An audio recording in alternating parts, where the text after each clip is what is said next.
Have you ever had one of those good days where you wake up and your mind's clear, you have energy, you feel like, okay, I can do this thing.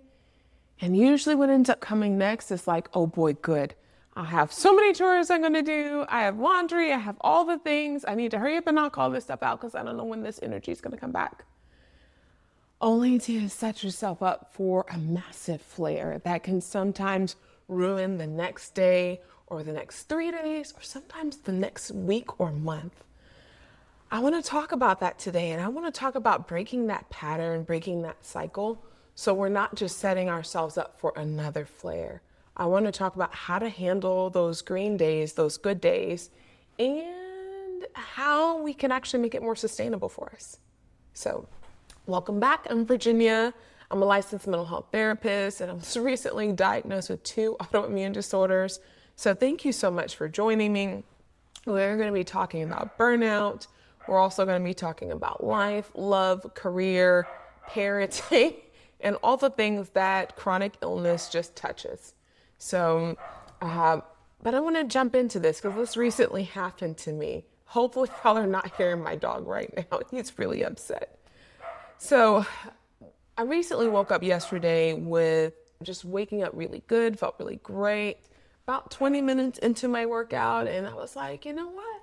I'm going to do this, and I'm going to do that, and I'm going to do, and I started thinking about all the things that I could do since I was feeling well enough to do it.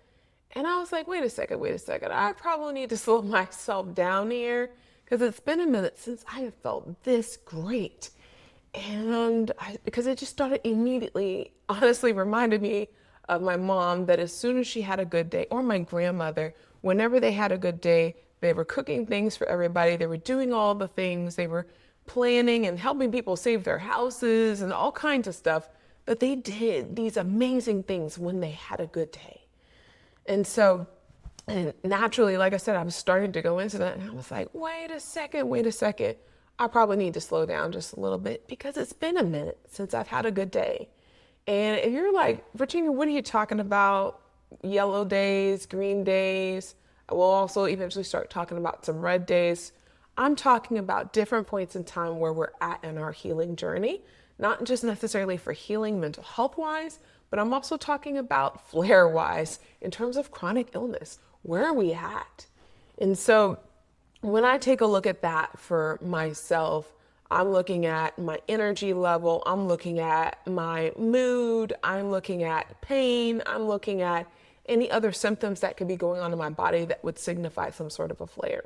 So I believe it's really important not only to just know how many spoons we have in a day, and if you're not familiar with the spoon theory, I do have a video. I'm going to try to remind myself to put that in the description box below so that you can watch that video on the spoon theory. I think we should know how many spoons we have, but I also think we should know what zone are we in. Red, yellow, green zone. I think that's important in decision making. So, but yesterday was a green day. I was like, oh, this is good. I can go do all the things. I'm so thankful that I slowed down. And I said, let me actually take a look at what my commitments are before I overextend myself. So that would be the first tip that I would say to you. Please slow down before you jump and overcommit yourself. So I decided to take a look at what would be something that would be really helpful for me today. And so when I took a look at what I needed for the day, I was like, you know what? I've got a long day at work. I want to make sure that I have something with me that is going to help me sustain some energy throughout the day and also give me a little sweet boost. And so I made myself a smoothie to take with me to work. And I was like, you know what? While I'm doing this, I've got enough energy. I've got enough time. I think what I'm actually going to do is put a few more ingredients in here so it's enough for my husband and my kids. So when they get home before me, they have this nice little sweet treat waiting on them. And I was like, you know what? I'm having a good day. There's a good chance that I may not necessarily have a good day the next day. I'm going to go ahead and put a little bit more in here so that I can put some up, freeze it, and save it for a rainy day.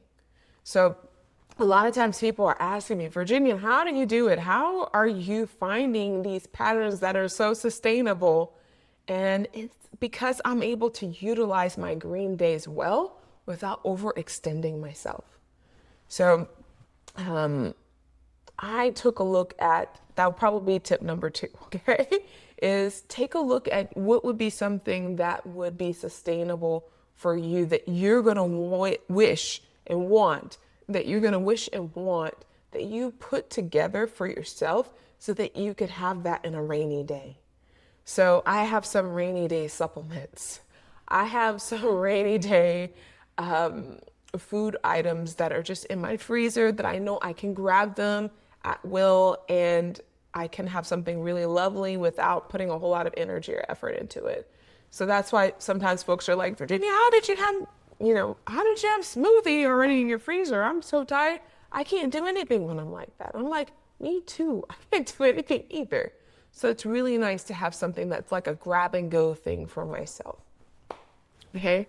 So what would be something like that that would be enjoyable that you also wish that you could have a little bit later? Sometimes I'll buy little extra essential oils or bath salts. I'll put an extra one away, and I put that extra one away just in case I'm having a rainy day situation and I'm just not feeling good. I don't want to go to the store and I need something just to be able to make my day a little bit better. And so I'll go to like my little rainy day supply, and my little rainy day supply has things like lotion that I really enjoy, bath salts, essential oils, facial masks. It just has different things in there for me that I love to be able to have on hand when I'm not feeling that well and I don't have the energy or even the ability to concentrate on what I need in that moment. Actually, that's probably a good thing to do another video on. And so, let me know in the comment section about some things that would be good to get some tips and some ideas around. And I can definitely do that. That would be fun, actually. What's in my rainy day stash? So that would definitely be like red zone kind of plans and ideas that are helpful for me. So anyways, I went on ahead, made the smoothies, like I said, put some extra up. And then I also started to think about it. And I was like, you know what? I'm really glad that I'm taking a look at what's sustainable, because I completely forgot that just 4 days ago, I started a new medication to kind of calm down one of my autoimmune disorders. And it actually caused a GI flare. That was awful. I couldn't eat. I couldn't do anything. And I'm thankful that I sat with that as well, because sometimes when we're feeling good, we will start writing checks that we cannot cash. And what do I mean by that? I mean that sometimes, let's say we're rolling with like $1,000 in our energy bank account, so to speak, but we start kind of writing $500 check here, $500 check there, $500 check there, $800 check here. And we are overspending and overcommitting our energy to all these different places. And so when those checks hit that bank, you go bankrupt inside.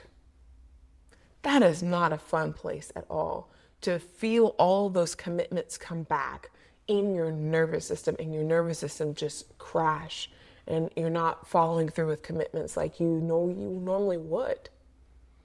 So take a look at the big picture. So when I took a look at the big picture, I was able to really sit with myself and make some better decisions.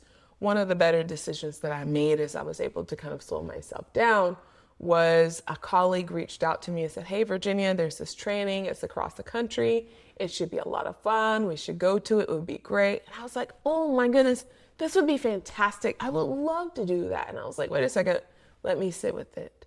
And I'm so glad that I sat with that decision, because I literally wasn't even thinking, it was out of my brain that 3 days ago I couldn't eat because the GI flare was just so bad.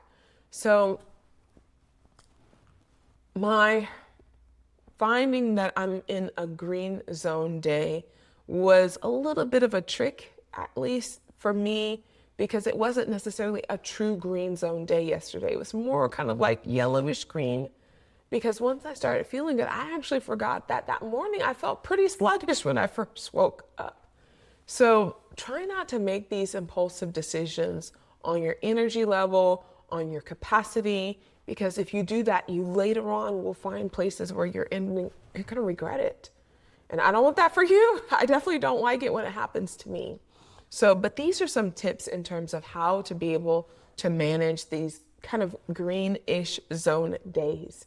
If something you've heard today has been helpful to you, or maybe it's just been validating to some part of your experience, I do ask that you would take some time to subscribe to my channel at Moon Rising LLC. And like I said, we're going to be going over different things like that. You're going to get tips from me, not necessarily getting it perfect every single time, but right in the middle of the thing, trying to figure out life just like everybody else. So again, my name is Virginia. I'm a licensed mental health therapist, and I really, really hope that you do something to take good care of yourself and do something to take care of those that are in your life today. Take care. Till next time. Bye.